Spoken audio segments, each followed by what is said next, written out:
Sarah, welcome to our Uncensored podcast. Sarah Travers is the CEO of Workbar, and they are in the Boston area. We'll let Sarah share a little bit about her portfolio. Sarah, I think I met you only for the first time last week. I know, Jamie. Isn't that like shocking? But I think that's true. I think you and I, we've done panels together and we've crossed paths like online, but we've never met in person before. So yeah, Seattle and Juicy, and so thanks fun to Liz, we were able to hang out in person. I know. Thank goodness for conferences. Although I have a cold. I don't know if you can tell my voice is like, I think my immune system was like, cannot handle like all the people. It's just a cold, which is good, but yeah, that was awesome. Good. Yeah, it was fun. It was fun. I'm still jet lagged, if that makes you feel better. Oh, that's such a pain. I know. I was super lucky. Same time zone. That was like a dream trip for me. That's so nice. Easy, so many great people. I got to see some of your style in person. Nice bright dress on. Yes, and I got to see your pink shoes in person, which we don't get to see over Zoom. Don't get to see Zoom. It's not the same. That was nice. It's not the same. It's not the same. But I'm already slacking, calling, texting Liz to see if we can get Juicy in Boston next time. Oh, Boston would be awesome. Yeah. Wouldn't it? Yeah. I mean, East Coast is really great for conferences in general because it's so accessible. Yes. Yeah. Easy to get to. I felt a little ridiculous complaining about my traveling all the way to Seattle when Brad showed up from Australia. And I was like, okay, I think it's over for me. Brad is so committed. I don't know. And I always want to say his last name so people know who he is. I know.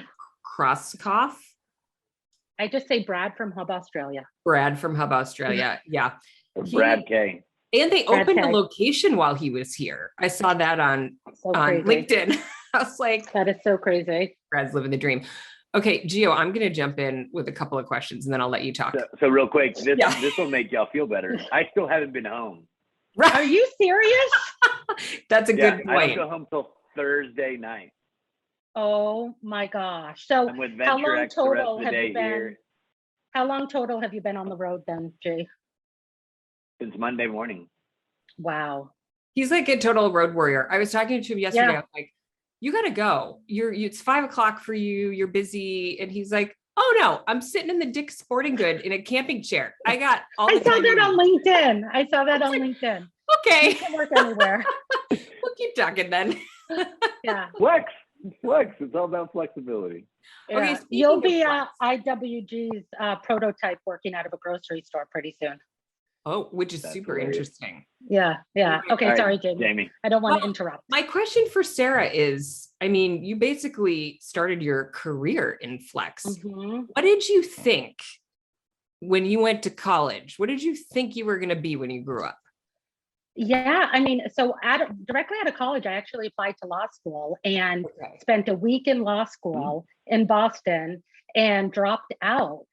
And I'm a law school dropout. And my parents were disappointed, but I couldn't see spending sort of the rest of my life in the legal world. And now when I'm doing all these lease negotiations, my whole team laughs at me because they're like, let's see how long it takes before Sarah like literally loses it and like can't sit in this room any longer.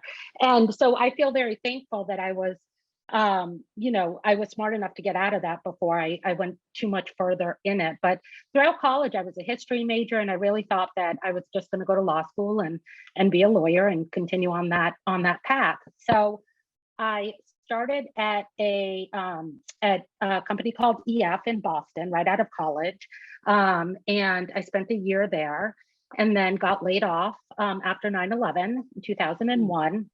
And then I started working right for Regus right after that. And so I was with Regus for close to almost 15 years. And back then it was so interesting because obviously there was really nobody else in this industry. WeWork came along quite a bit after I started at Regus. And, WeWork really sort of brought a brand and recognition and legitimacy to the industry. But everybody who walked into Regus back then was like, oh my God, I cannot believe that this exists. Like, where has this been all of my life? Yeah. Why didn't I think of this? This is the best idea. And so Regus at the time had 2 locations in Massachusetts. And I started as a community manager at one of them. So I've like literally held every That's so position crazy. in this industry over the past like 20 years. And yeah, so I spent a long time with Regus, almost 15 years, helping them sort of grow their footprint in Boston and North America. I left after, you know, it's interesting spending time with a billion-dollar publicly traded global behemoth like Regus, and working in a city like Boston that's so innovative, and so many startup companies, and you're sort of introduced to all of them working in this industry. And so I kind of caught that bug, and I left Regus to go work for a technology startup company called Workframe that was based in New York.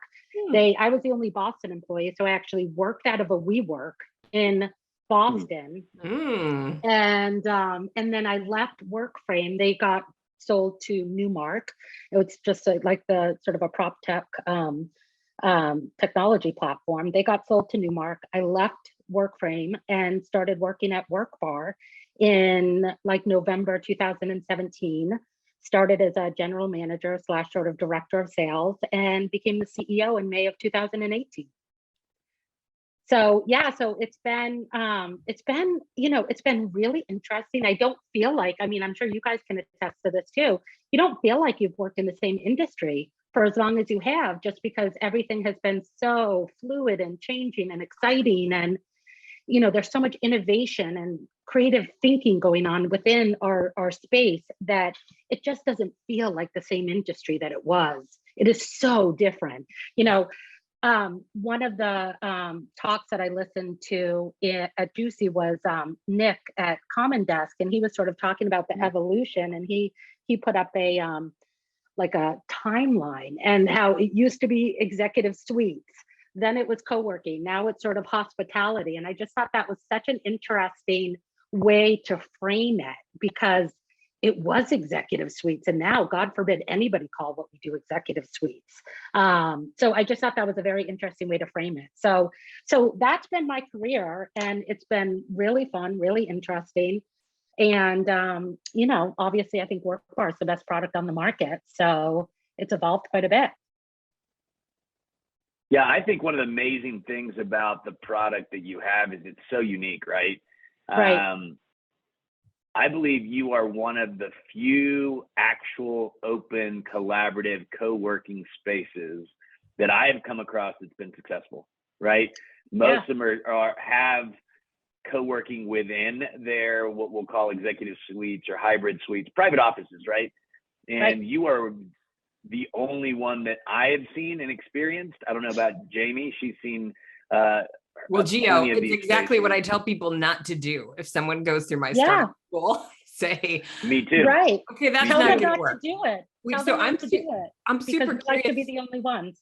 Yeah. So Sarah, coming from Regus, who has you know, a highly profitable, I mean, not everyone, but in general, that model, it's super dense offices. When you encountered Workbar, where you're like, I don't know, or what was your perspective? Yeah, so I mean, it's totally different. And it's funny, when I left Workframe to come to Workbar, I was talking to some executives at Regus, and they were like, oh, come back to Regus, come back to Regus.